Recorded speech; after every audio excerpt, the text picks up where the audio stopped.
Welcome back to another episode of Party Talk, where we empower leaders in youth drug prevention. I'm your host, Jake White, and today I'm hanging out with Reagan North. And check this out. Dr. Reagan North trains future school counselors at Liberty University and Grand Canyon University. Prior to working in higher ed, he was a high school counselor for 6 years. He's written a book entitled Motivational Interviewing for School Counselors, and he's presented on the subject at ASCA, the nationwide conference for school counselors, at multiple statewide school counselor conferences, and various universities and school districts throughout the country. And his main goal is this: to train as many school counselors as possible to use motivational interviewing. And Dr. Reagan, I saw you at the Arizona School Counselor Association, statewide meetup and training. And I was taking notes the whole time, man. I was like, this is so cool. Motivational interviewing is so cool. And the way that you made it come alive for us and give real practical tips. So I just had to ask you to come on the show. So thank you for doing that. Yeah, thanks for having me, Jake. Yeah, and we just found out too that you teach at the university that I live at GCU. Yes, I teach mainly school counseling classes. So I'm teaching future school counselors on how to do the job. And a lot of them are current teachers, current coaches, and they're moving into the school counseling role. And it's an awesome job. I love doing it. Yeah. And could we start by just kind of maybe just backtrack as far as like where you did in school, if you studied this, and then your time as a school counselor, like leading up to today, like what is your quick timeline? What's that been professionally? Yeah, so I've worked with kids in various different ways. I was a youth pastor for 6 years, and then I was a social worker, so working with foster kids. And then I got into school counseling, and I was a high school counselor for 6 years, and I loved it. It was amazing.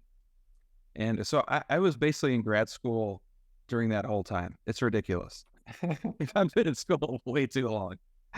And I just went straight into teaching. So there you go. But when I was youth pastor, I got a master's degree in theology before I was youth pastor. Then I was working on a school counseling degree when I was a social worker. Then I was working on a PhD when I was a school counselor. So I've been in, in higher ed forever. I'm like a entrepreneur. But having said all that, I did not learn motivational interviewing really at all in any of those levels. I just happened upon it in my own sort of personal reading when I was a PhD student. And I thought, why has no one taught me this? Because it's super powerful and it's very potent, meaning it works very quickly, which is what a lot of people in the helping professions need.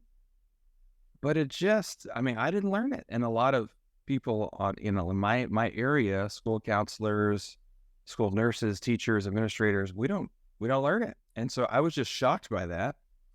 So I went and got trained on my own money, own time, traveled to learn under some of the best at this particular counseling style. And then I've spent time ever since teaching future school counselors and also current school counselors and nurses and administrators and teachers how to do this. Wow. Okay, that's incredible. First of all, you've been in higher ed. You've never left. You never left higher ed. I know. It's embarrassing. I know. That's the way to do it. I guess I'm similar. I mean, I've been speaking at higher ed since I graduated, but now in that case, I'm also back in middle school too, since I speak there. So yeah, that's a different thing. And you've done it in different states and different professions. You're a social worker. So, wow, that's really cool. And what's really interesting is that you said you found out about motivational interviewing later. So I would love for people who this is like a new term for them, motivational interviewing. If you could tell us, like, what does it mean? And then how does it help you like set apart? You already said it saves you a ton of time. Like it's very quick. So if you can explain it, and then maybe even just like, how could it have helped you in all those other roles as a social worker, as a youth pastor, as a school counselor? How does it help you? Yeah. So I'll say what it is, and then we'll talk about how to do it. So motivational interviewing comes out of psychology, comes out of counseling, really. And it's based on person-centered counseling or person-centered theory, if people know what that is, which is basically the idea that people are not inherently messed up or crazy or in need of an expert to fix them, but that people are their own expert. So someone who's trying to help them, like, I am not the guru that they've always sought for, like sought after. They are actually, they have what they need to fix themselves inside. And I'm just there to help. So that's sort of what person-centered counseling is. Okay. And it's been around a long time. It comes from right after old, like, Sigmund Freud stuff, where Freud thought everybody's super crazy, everybody's messed up, and they have weird sexual issues. Boys are in love with their mother, and we need to interpret their dreams and show them, crazy abstract art and see what, like, right there, and see what they see in this. It was very weird. Yeah. And so person-centered counseling was like, no, I'm just going to trust you, and I just want to hear about your life, and I'm going to care about you. I'm going to listen really well. And a lot of people just get better. It's kind of amazing. So it's based on that, motivational interviewing. It's a little bit different, though, in that it's very much focused on what motivates someone. Like that, I'm sitting with someone who wants their life to be better in some way. Sometimes they haven't even acknowledged that, but I believe it because I trust that they want the best for themselves. And so I'm going to try and figure out what motivates them most and help them build on that thing. So motivational interviewing started out in addiction treatment back in the 80s. And at that time, addiction treatment was very like intervention style. Like, we need to make you feel super bad about yourself because look at what you've done to your family. How dare you? You've destroyed these relationships. Your mother hates you. Your father's disappointed in you. And you've ruined your marriage. You've ruined your kids. And they're all here sitting around. Some people have seen the TV show, the old TV show, Intervention. We're all sitting here on the couch. Everyone who loves you is in the room to tell you how much we hate you. Wow. And then everyone cries. Oh, you're right. I need to get better. And so they go off to treatment. And at treatment, the idea was we need to make you hit rock bottom and show you how terrible you are. And then once you've hit rock bottom, then you'll build yourself back up. The problem is a lot of people don't have a rock bottom. They just use until they die. And this is more true than ever because the stuff that's on the street now is so dangerous to people's health that, I mean, they could die quick. They could die on the first time with fentanyl. You could be dead right away. Right. I mean, I've seen it as a school counselor. I tragically had students die of fentanyl, and they didn't know. They weren't like massive addicts who were living on the street. It was just laced into something at a party. Yeah. Even the DEA is calling it like it's not an overdose, it's a poisoning because they didn't even know what they were using. It's right. It's just like a poisoning. Yeah. Yeah, it's very sad. And so motivational interviewing is not that. It's not, we're going to attack you and show you how silly you are, how crazy you are, how much you've ruined your life. We're instead going to treat you as though you are the person who most wants you to get better, which we actually believe. Now, it doesn't look like that sometimes. And people who live with addicts, people who are struggling with addiction, like I did, my father's side of the family, all alcoholics. And some of them were deep into alcoholism. And if you asked them, do you want to get clean? They would say, I don't have a problem. How dare you? Meanwhile, they're peeing in the front yard at Christmas. And you're like, no, you have a problem. But, so. Right. But it was it was their own coping mechanism. So to them, they're like, no, this is an easier thing to do than getting better. So they might say, I don't want to get better. Right. Exactly. Exactly. And most people who struggled have tried to get better. Like, Yeah. like they go through these seasons where they're like, I've ruined these relationships and I'm ready to change. And they try a few things and then they fail. Mm-hmm. And so, like, to your point, if they fail enough times, then they just give the impression that I don't care, there's nothing wrong with me, this is the way I want to live. Even if they're in a gutter somewhere and you're like, no, you don't. There's no way this is what you want. But if you talk to someone like that, like in a confrontational way, they're going to argue with you. Right. They're going to push back on you. And so motivational interviewing says, no, I don't want to fight you. I want to come beside you and let's walk together toward a healthier life for you. Yeah. And what's cool in what I'm hearing you say is, and I know this about humans, right? We're kind of like mirrors. If somebody shouts at us, we're not going to whisper back. Like our reaction is to shout. Or if we see someone crying, we want to cry. Like we have empathy for each other. And that you're saying like you're going with someone in their direction that they want to go. But with motivational interviewing, you can help discover what that is and therefore help them better instead of coming in as this so-called expert and just telling someone what you think before getting to know them or anything like that. Yeah. So one of the coolest things about motivational interviewing that is eye-opening to people at first is let's take the school scenario. So I'll call a student down as a school counselor and I'll say, hey, I'm just noticing that you're failing every class. And the more traditional way of looking at that is you might say, hey, you're failing everything. This is not good. If you don't start passing classes, you're not going to graduate. And then you're going to have a hard time finding a job. You're going to make no money and it's going to be terrible. So don't you want to pass your classes? Now, a lot of kids will say, yes, because that's what they're supposed to say. And then if they say yes, then you'll leave them alone. Yeah. So they leave your office or like maybe the classroom, if it's a teacher, they just walk away and you think, oh, good, things are going to change now. But they don't change because that confrontational style doesn't really get the results that you want. So with motivational interviewing, I might call them in and say, hey, what do you think about your grades? And at first, they might assume that I'm going to be confrontational, and maybe they've built that mask. And so they may say, I don't even care about my grades. Most people want to argue with that and say, no, but you have to care.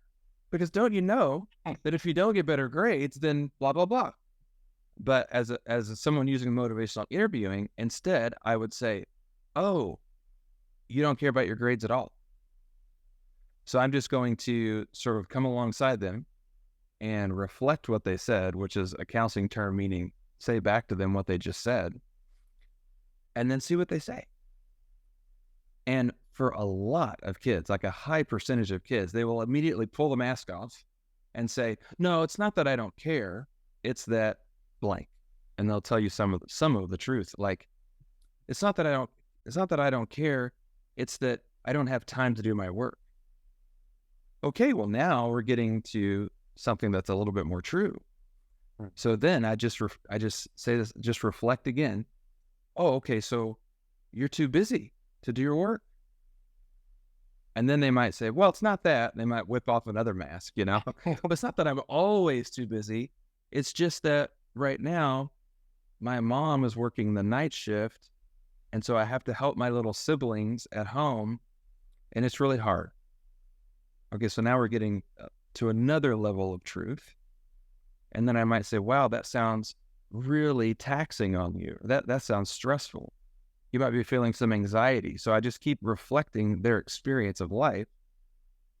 Yeah, it's so hard. And it's like, I'm trying to help my elementary school siblings do their work, and I don't have time to do mine. And it's so stressful, and I don't know what to do. Okay, so now we're getting to a place where I can help this student, as opposed to arguing with them and fighting with them about their grades. Yeah. So that's sort of the first go-to with MI, Okay. is just to show them that I'm on the same page with you. I'm not trying to fight with you. Yeah. I have in my notes. So I found my notes from your presentation. And I wrote down what you had said is you're using statements instead of questions to reflect. You're basically copying what they said and you're saying it as a statement. And then you also said that what this does is it builds empathy rather than that, like crashing together with different ideas. They're like, oh, you care, you get me, because you're reflecting what they said. Right. That's super cool. It is cool. It feels unusual to us, to the people doing it. It feels like yucky. Like the first time that people try this, and this is research-based, and also my observations teaching people to do this, they think this is terrible. I hate this because I'm not doing anything. All I'm doing is reflecting them. But what feels good to me as the helper is giving good advice, or we'll fill out a calendar so they can figure out when they're going to do their work or something. That feels good to me. And so I think it's working, but it doesn't work. But if you ask the students, what feels good to you? Would you rather have someone give you some really good advice? I mean, imagine that. A kid saying, yeah, that's what I want. An adult telling me what to do. No, of course not. Right? They don't want that. No, they do not. We think they do. We think, yeah, I just changed their life because I told them what they ought to do. I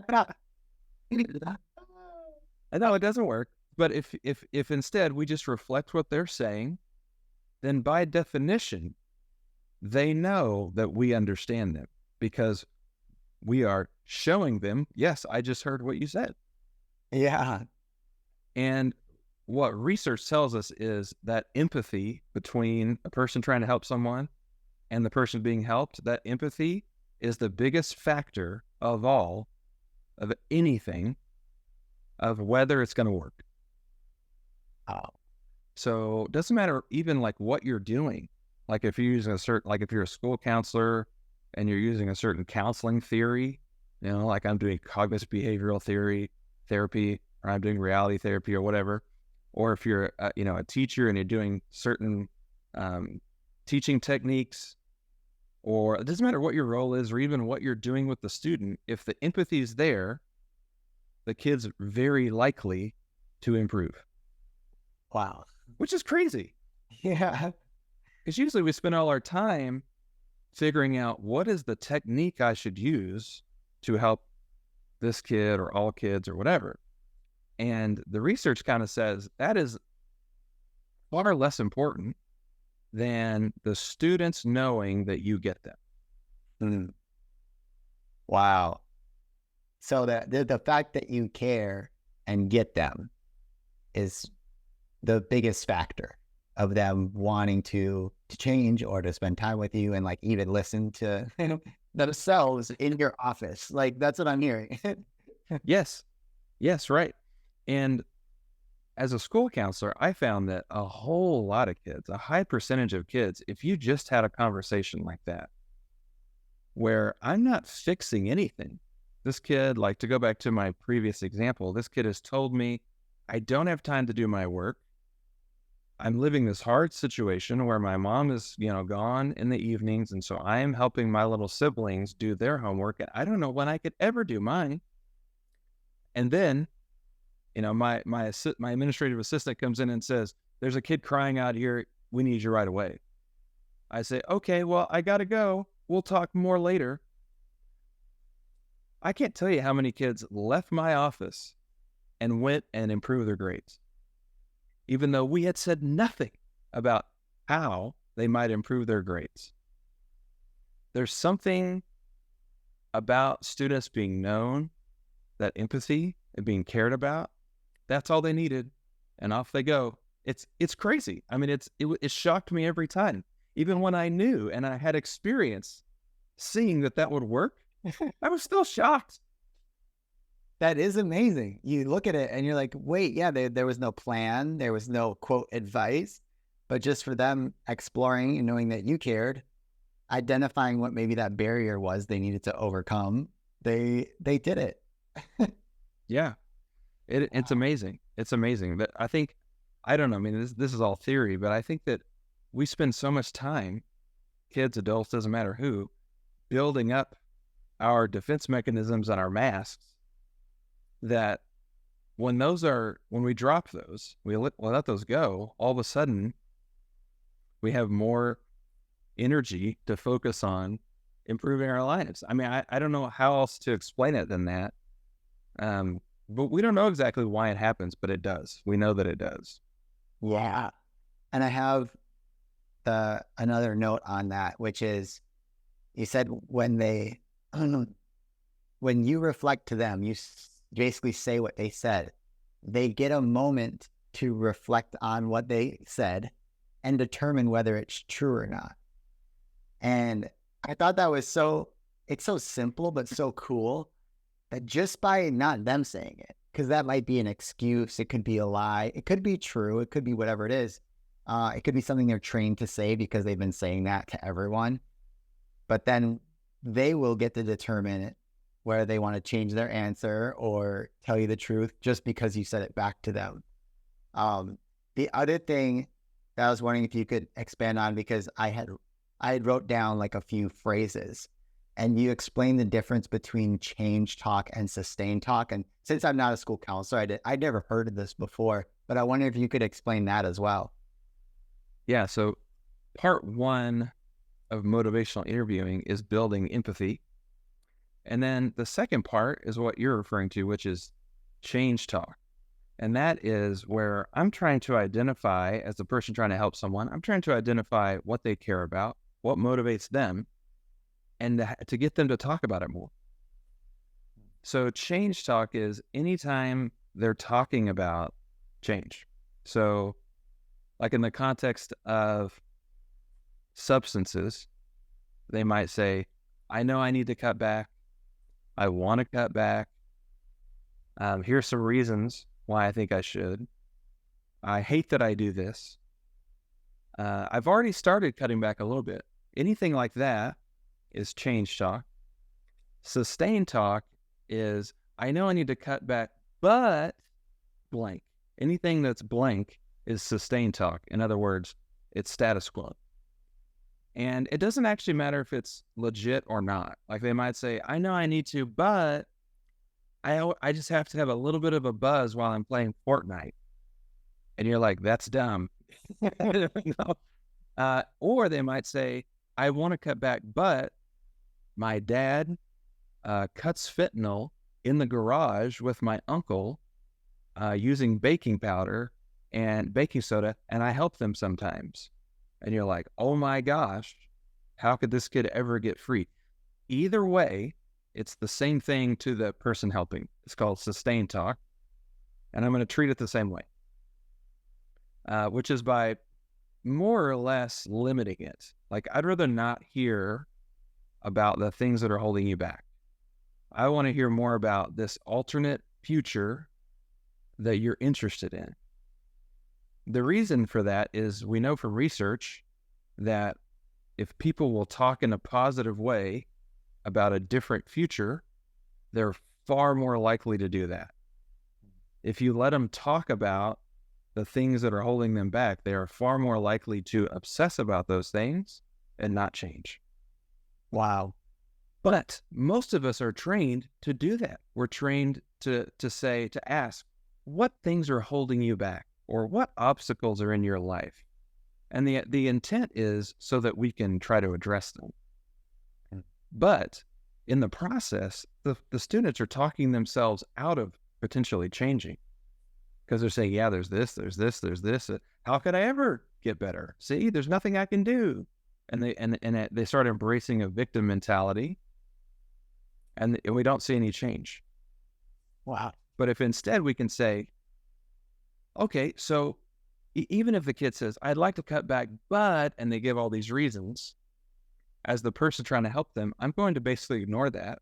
And I'm going to say, okay, so there's something about cutting back that is important to you? So I'm going to reflect just like I did before, but I'm going to reflect the change talk. Okay. And then they're going to tell me what it is. Yeah, because, and they're going to tell me what's important to them. And that's what I need to know. Yeah, because my grandma takes care of me sometimes, and she's so amazing, and she works really hard, even though she should be retired, but she just works so hard to try and take care of me, and I want to make her proud. Okay, I know now what motivates that kid. And so I want to know everything about grandma. Tell me about your grandma. I want to know it all. So I want to have I want to have 30-minute conversation about grandma, because as that kid talks, they're going to remind themselves how much they love their grandma, how much she sacrificed for them, and why, even though all these things are in their way, they're going to persevere and they're going to get it done because they love grandma. Yeah. Now, when you watch people in these various roles, like school counselors, administrators, addiction counselors, people like this, they will typically do the opposite. They'll say, tell me all about your life. Tell me all the bad stuff. Tell me how hard it is. Oh yeah, I see all these obstacles. Maybe they start giving advice. Maybe you could do this. Maybe you could do that. Blah, blah, blah. It's not going to work because we're doing all the work in that case. We're doing all the thinking. We're doing all the dreaming. And the kid's just sitting there going, yeah, okay. Yeah, I could try that. Okay, maybe. I don't want that. I want them to be doing all the talking, all the thinking, and I want them to be dreaming, basically. I want them to take hold of their future and what matters to them and dream and go that way. Right. It's a beautiful thing. It's really cool. What's really hitting me right now is the sense of self-exploration. Is like you're giving the student a chance to explore and discover something about themselves instead of you trying to jump a step ahead of them and say, oh, you should feel this way, or you should discover this for them. And you're saying like, no, the student experience in your office has to be all about them discovering this about themselves. And you're just reflecting and then using that reflection on the change talk rather than the sustain talk to help them do that. And so I got to do your very short like keynote. I didn't get to go into the training. So that's something I would love to go to one of your trainings one day and, get the full thing. Because people who came back they loved it. They were so pumped, right? With their new skills. And even just that one thing of you talking about change talk and sustain talk, immediately though, I was like, all right, change talk is simple to understand because they're talking about how they want to change. Sustain talk is how they would basically sustain the same problem that they have or the same thing that we, know isn't a great idea. And that by concentrating on one rather than the other, you're basically stacking them on top of each other. So if you ask them about all the obstacles, you're going to start piling them up in front of them until they see this huge pile of obstacles that they're like, yeah, I can't get over this. Versus now this huge pile of reasons I've decided that I do want to change and I can. That's so powerful, and they got to discover it with you. And I love what you said about like, it feels good for us to give advice, but what's working? So it's like, do you want to feel great about your session or do you want to be really effective in it? And then also, like you had mentioned at the beginning, take less time so you can then see another one of those students. Because if anybody's listening to this who works in a school or school counseling, or you're a drug prevention, coordinator or professional, and you're kind of taking the role of a counselor, you're probably all thinking the same thing as like, yes, this sounds amazing. And if it's quick, I could help more students because the caseload is too big. Yeah, not only is it quick, it's the quickest thing we know of in all of counseling. So a minute ago, I said I want to have a 30-minute conversation about grandma, which if I had time for would be awesome. However, I don't have to.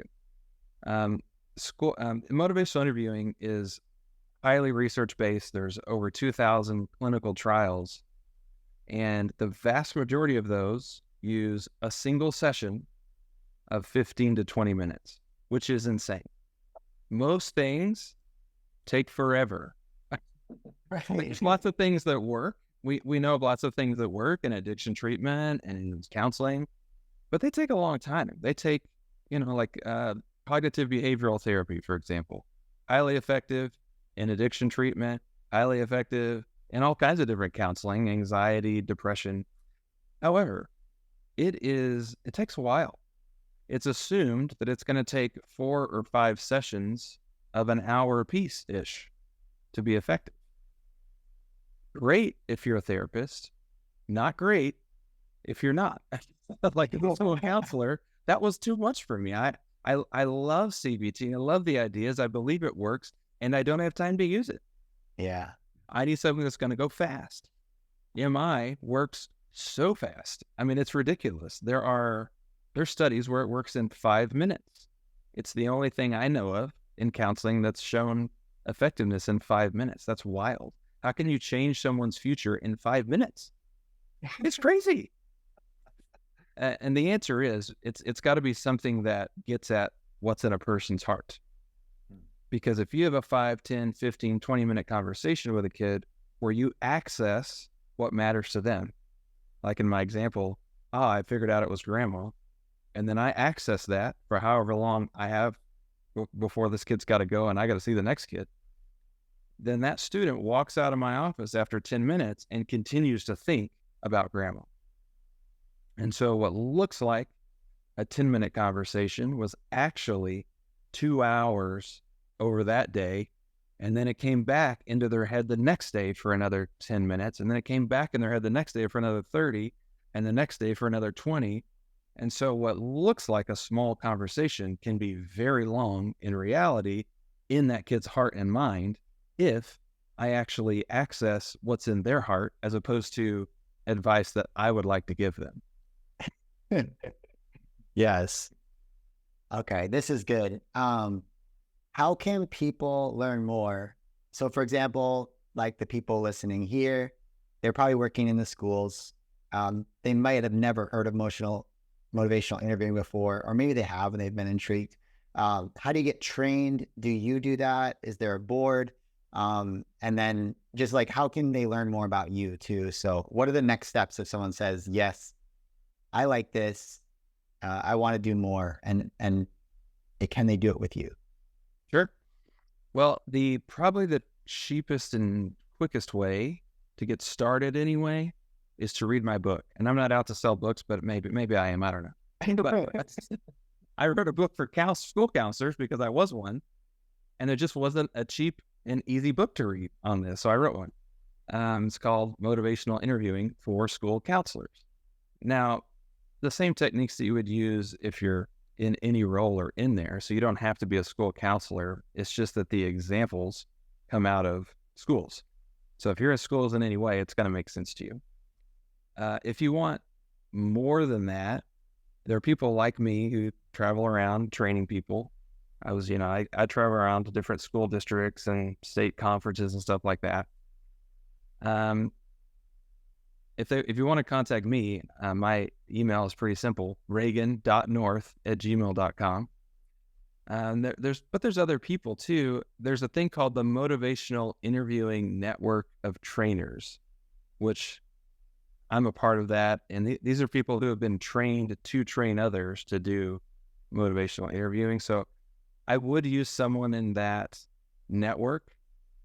MI is not like a trademarked term, so anyone can say that they're doing it or they're training you to do it, but unless they're a part of that network, it's hard to know for sure. Yeah. Okay, that's cool. Awesome. So Reagan North, Google him, check him out on social media, and you said reagan.north is your email? Yep. Awesome. And since I've seen you do your thing, I'll vouch to say, like, if you like this podcast interview and want the live version, like, it's really fun. It's really funny too. I loved how you incorporated jokes and humor into it to make it entertaining. And I didn't even get the best part of the show. So if anybody has questions, reach out to Reagan. I'll leave some links to his email and socials on here in case you want to get in touch. And Yeah, Reagan, just thanks for spending some time with me today so that you could share motivational interviewing with our people and we can start using it and changing some lives quicker. I hope so. I hope so. Thanks for having me, Jake. I appreciate it. Of course. And for everyone listening, thank you for tuning in to another episode of the Party Talk podcast, where we empower leaders in youth drug prevention. We'll see you next Monday for another episode.